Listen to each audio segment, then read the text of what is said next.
Welcome to the Newport Mastermind Collective, where we bring together thought leaders, financial experts, and innovators to discuss strategies for building and preserving wealth. I'm your host, Richard Riva, and today's episode turns the table slightly. My co-host and mortgage specialist, Dat Nguyen, is going to be leading the conversation, and I will be the chair answering questions. The topic is one I believe is more relevant to our audience than most anything else we could discuss today: why so many high-earning professionals feel financially anxious despite impressive incomes, and what to do or what they can do about it. So over to you, Dat. Thanks, Richard. I appreciate you having me on today because of my generation and age. I find this more common in my world as a millennial.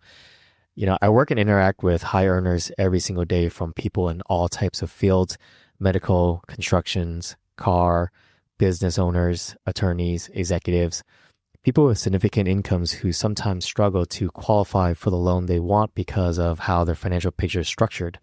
So I really do have a front row seat to exactly what we are talking about today. So Richard, let's open with the data because I think it genuinely surprises people. What are you seeing about high earners are actually doing financially right now?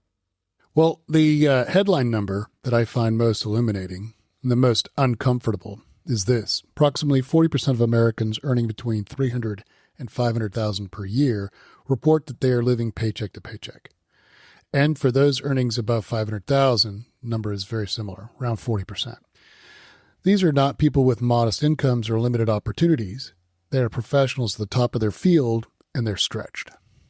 And that number is genuinely hard to believe when you say it out loud until you start thinking about what it actually costs to live at that income level in a market like Orange County, right? Yeah, especially in California, right? That's exactly the point. High income in a high cost market with a high cost lifestyle is not the same as financial security. And the research bears it out. So nearly 1 in 3 six-figure earners describe themselves as financially stretched, struggling, or drowning. More than half say they no longer feel financially successful. These are not people who made catastrophic decisions. They're people who have been running hard and earning well and discovering that the finish line keeps moving. So what is actually driving this? Because from the outside, someone earning $300,000 in Southern California should be in great shape.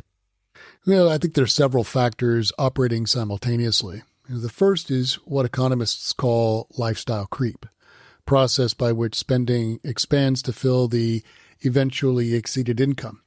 Every time income rises, lifestyle rises with it. The bigger the house, the pool, the car, the club, the vacations. So each decision in isolation feels entirely reasonable. The accumulated or cumulative effect of that, obviously, is a fixed cost structure that is extraordinarily difficult to reduce without significant disruption.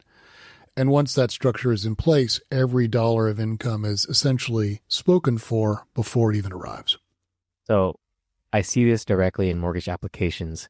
Someone earns $350,000 a year, and when we run their debt to income ratio, their qualifying income after everything is spoken for is tighter than you would expect.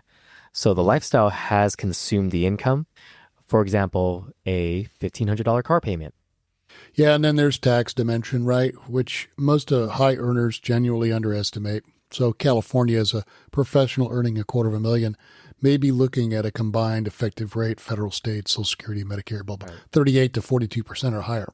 So that 250 becomes actually 150, which is still meaningful, but it doesn't give you the same financial breathing room as 250. So with that gap between what you earn and what you actually keep, creates a persistent psychological dissonance, right, that most people carry quietly because admitting it feels like failure.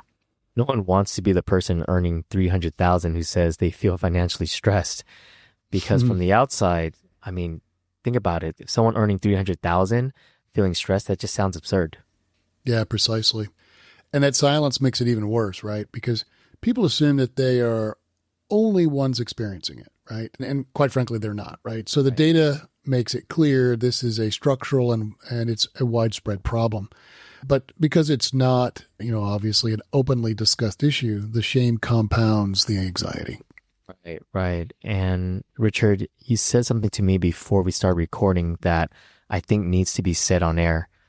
You have a specific definition of wealth that you use with clients. Can you walk us through it? Sure. So this definition is not from the textbook. It's something I've arrived at after years of observation, but wealth is not a number, right? Wealth is options. The option to say no to a client or a patient or a project that no longer serves you without financial consequences, right? So the option to stop working before your body forces the decision, or the option to give generously without calculating what remains.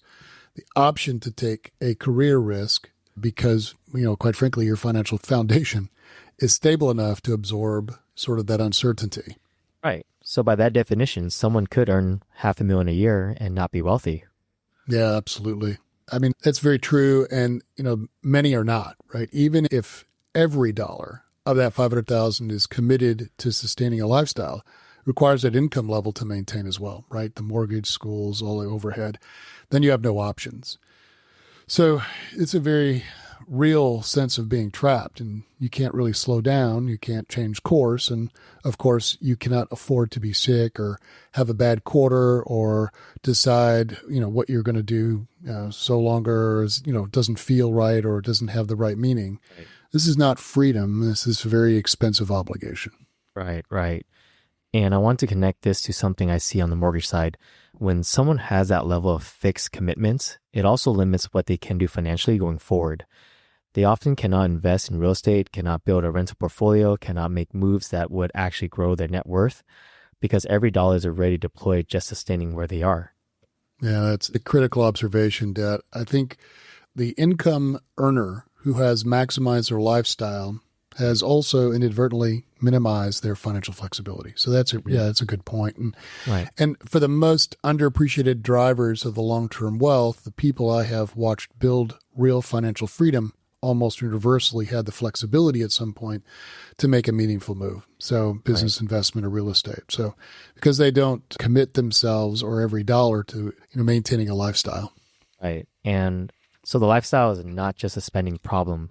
It is an opportunity cost problem.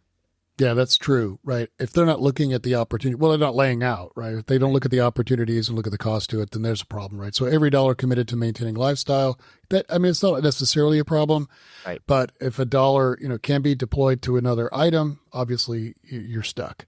So over 10 or 20 years, that compounding opportunity cost is far larger than people can realize. Right. So, Richard, let's talk about taxes then, because I think this is an area where high earners are leaving an enormous amount of money on the table and often do not realize it. Yeah, obviously, tax is a big issue, and this may be the single largest source of preventable wealth destruction among high earners. I want to be precise about what I am, though, all right? Having a good CPA is not the same as having a good strategy. Right.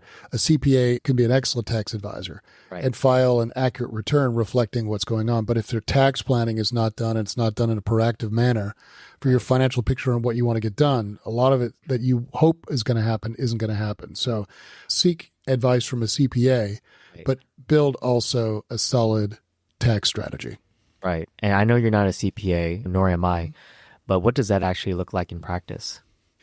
Well, it's a conversation between a financial advisor, your CPA, and maybe your estate attorney, all happening together, not independently, right? So they're collaborating. And most high earners have all three of these professionals, but very few of them actually talk to each other. Looking at the full picture simultaneously, sort of a comprehensive view. So the result is a significant loss or gap in coordination. A decision made in one domain creates an unattainable or unintended consequences. In other words, no one can really catch up on what the other person's doing. So why is it important, right? So I think that's primarily why our group even exists, so that clients can, work together with their advisors. Mm-hmm. And I know those who are listening are wondering, what does that coordination failure looks like then? Give us an example. Yeah, okay. Well, I think if you, an example I can think of, right, is probably just a business owner who takes a very large distribution in a calendar year, perhaps from, a sale or a particular strong year, may inadvertently trigger AMT taxes and push themselves into a higher Medicare surcharge bracket and create a capital gain exposure that they weren't expecting, all simultaneously. Right. So there's no strategy. Just, hey, I got lucky, or, we closed this deal and all of a sudden I've got this huge tax, problem.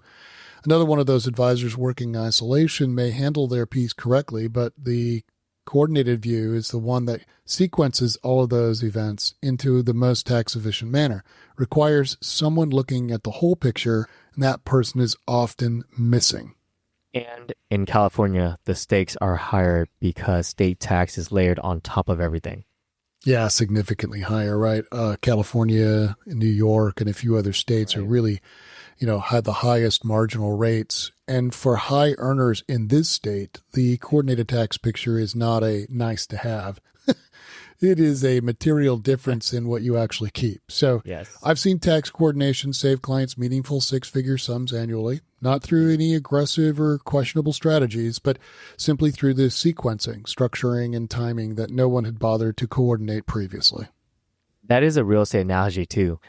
It is not just about buying the right property. It is about how you structure the purchase, how you title it, how you finance it. The structure matters as much as the asset. Yeah, that's an excellent parallel. I really like that. The assets, it's only part of the equation. How it's held, how it's financed, how it fits with the broader financial picture. It really does determine the actual outcome. And that is true of real estate and is equally true of income. So Richard, let's make this actionable then. Someone is listening right now. They earn well. They feel the anxiety we have been describing. They have not had the coordinated plan you are talking about. Where do they start? Well, I think the first thing I would ask them to do is something very simple that almost no one does. Write down your number, not your income, not your net worth number, the number at which you feel genuinely free, the number that would give you the options we have been discussing. For most people, that number is surprisingly attainable. And if you know what that is and build toward it deliberately without a number, you are running without a destination. You can earn indefinitely and hope the anxiety eventually subsides, but it rarely does without intention. That is interesting because most people I talk to in a mortgage consultation know exactly what home they want to buy. They have thought about the price, the neighborhood, the features, the schools, right? But they have not applied that to the same principles to their financial freedom target. Yeah, that's a precise observation. And I see that across the board, right? It's interesting because planning is so critical to this. And part of that is obviously what's the financial number, right? On the other side too. So people will spend months researching a $1.5 million home with, 45 minutes on their retirement plan. That disciplined people apply to transactions, rarely apply to their overall financial architecture. So people plan more for their 2-week vacation than they do their retirement kind of a status. So the structure underneath everything is what ultimately determines the outcome. Right, exactly. So what is the second thing they should do? Well, they should really automate the wealth building before the lifestyle spending occurs. Not what is left over at the end of the month, but really what comes out first, automatically. Right? Before you have the opportunity to spend it. So it sounds elementary, and it usually is, but the percentage of high earners who actually do it is remarkably low. The idea of having a spending policy and understanding how it works, I think, is really, really important here. So the instinct for someone earning $400,000 is to feel that they can simply exercise discipline at the end of the month. And they rarely do. Not because they lack discipline, they are often extraordinarily disciplined in their professional lives, but because the spending opportunities available to them at the income level are constant and compelling, and willpower is a finite resource, structure wins out over willpower every time. You got to make it automatic. Right. So on the real estate side, Richard, this is why I often describe a mortgage payment as a forced savings plan for people who might otherwise spend everything, right? You have no choice but to build equity every month. The structure does the work that discipline cannot always sustain. Yeah, that's actually right. I would compare that to a retirement plan in your employer too, right? Or some kind of qualified plan or IRA contributions. And it's one of the most underappreciated features of homeownership as a wealth building vehicle. Right. Not the appreciation, although it matters, the forced accumulation is really the critical piece. So the mortgage creates a structural commitment to buying equity that persists regardless of what else is happening in the financial picture. Right. So third thing? Yeah, well, have the coordinated conversation I described earlier.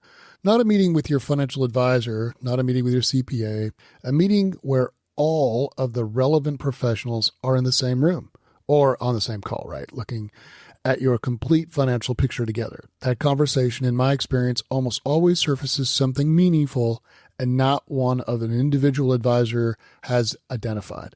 And for a high earner in California, that conversation is very real dollar value. So I would say you want to centralize that to a wealth advisor that coordinates those items for you. Got it. And I would say the fourth thing or the last thing here. Maybe the last thing is making the distinction we discussed at the outset, right? Between income and wealth, between success and freedom, an explicit part of how you think about your financial life. Not abstractly, practically ask yourself honestly whether the decisions you are making today are building toward freedom or simply maintaining an increasingly expensive present. That question asked regularly and answered honestly is one of the most clarifying things that a high earner can do. Right. So Richard, every time I talk to you, I leave with something I want to go apply immediately, like spending a bit more time on my retirement plan, to be honest with you. So I think today's conversation is one that a lot of people in our audience needed to hear, and probably needed to hear from someone who has watched this pattern play out over 30 years rather than just reading about it. Richard, any final thoughts before we close? Only this. The financial anxiety that high earners carry is almost always solvable. The math, in most cases, works in their favor. What is required is the willingness to be honest about the gap between where they are, where they want to be, and to build deliberately toward freedom rather than simply maintaining a present lifestyle. So that shift from maintenance to building is available to almost anyone at a professional income level. It simply requires intention. And the sooner you apply that intention, the more compounding works in your favor rather than against you. Richard, thank you. Richard's contact information is in the show notes, as is mine, with tons of resources that we have.